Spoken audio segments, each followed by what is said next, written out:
20 de outubro de 2011. Sirte, Líbia. O mundo assiste, em choque, às imagens brutais da captura e morte de Muammar Gaddafi. O homem que governou a Líbia com mão de ferro durante 42 anos foi caçado e morto por rebeldes, com o apoio aéreo da OTAN. Na altura, a narrativa oficial do Ocidente era simples: uma intervenção humanitária para salvar o povo líbio de um ditador sanguinário durante a Primavera Árabe. Mas anos depois, a poeira baixou e documentos revelados trouxeram à tona uma pergunta desconfortável que muitos geopolíticos fazem. Gaddafi foi morto por ser um ditador?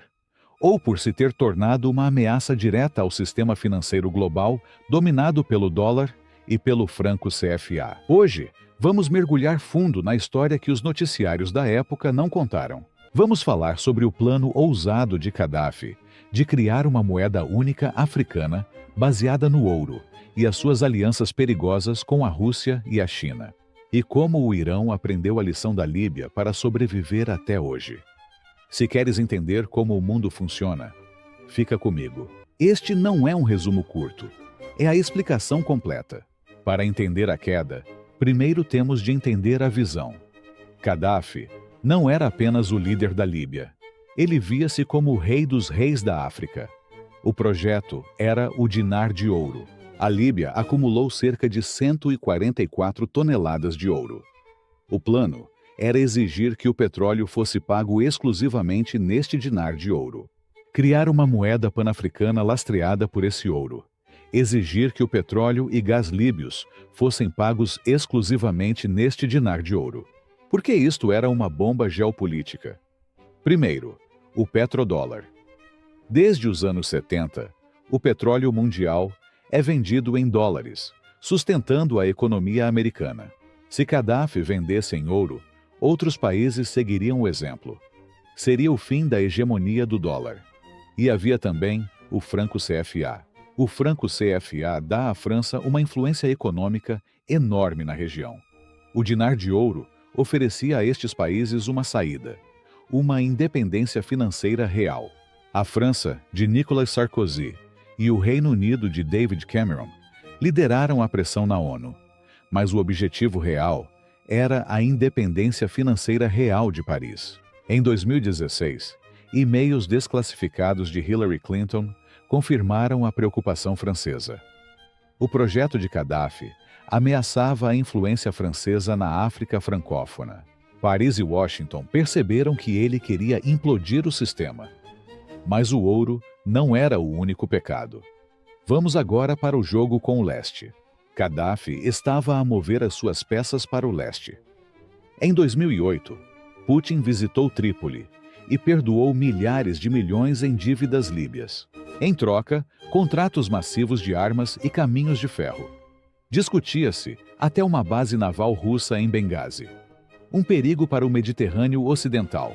Para a China, a Líbia era um enorme estaleiro. 36 mil chineses construíam habitações e telecomunicações. A China investia sem perguntas morais. Gaddafi ameaçou nacionalizar o setor petrolífero, retirando contratos a empresas como Total e BP, para entregar a empresas russas e chinesas. Foi a gota de água. Ele estava a tentar alinhar a Líbia com os BRICS, saindo da esfera de influência da OTAN. O Ocidente não poderia permitir isso. Em fevereiro de 2011, a onda da Primavera Árabe chegou à Líbia. Houve uma insurreição popular real contra 42 anos de ditadura. O regime respondeu.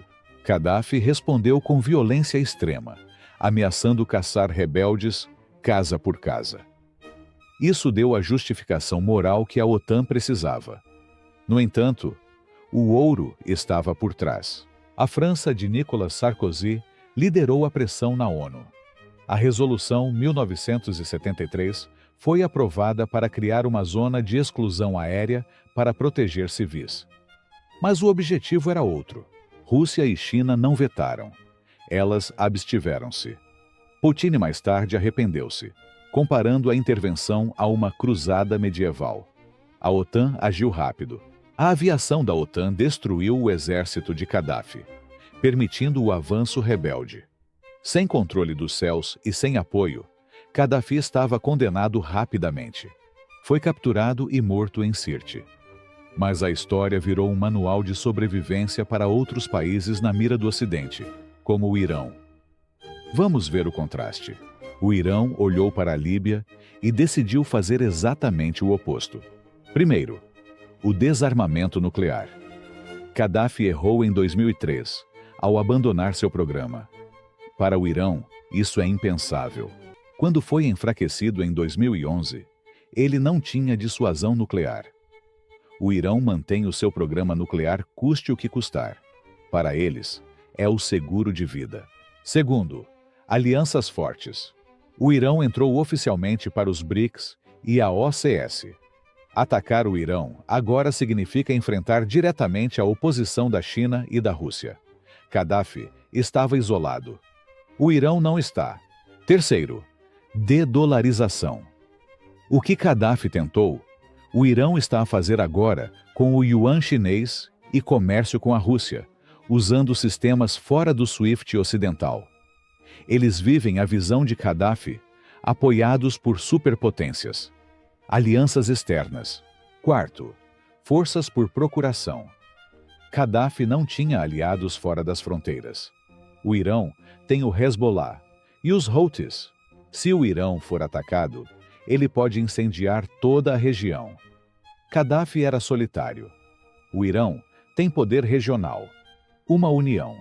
A Líbia foi o sacrifício que mostrou ao mundo não ocidental que precisavam de se unir e não confiar em promessas do Ocidente. Dizer que ele morreu apenas pelo ouro é simplista. Dizer que foi apenas por ser ditador é ingênuo. A verdade é um cruzamento geopolítico. Interesses financeiros. Líbia hoje. A intervenção eliminou um líder imprevisível e protegeu interesses financeiros ocidentais no curto prazo, mas deixou a Líbia num caos absoluto que dura até hoje. Uma lição amarga. E tu, o que pensas? Se Gaddafi criasse o dinar de ouro, a África seria hoje uma potência econômica independente ou as divisões teriam bloqueado o projeto? Deixa a tua opinião. Subscreve para Geopolítica Sem Filtros. Obrigado por assistires e até ao próximo vídeo.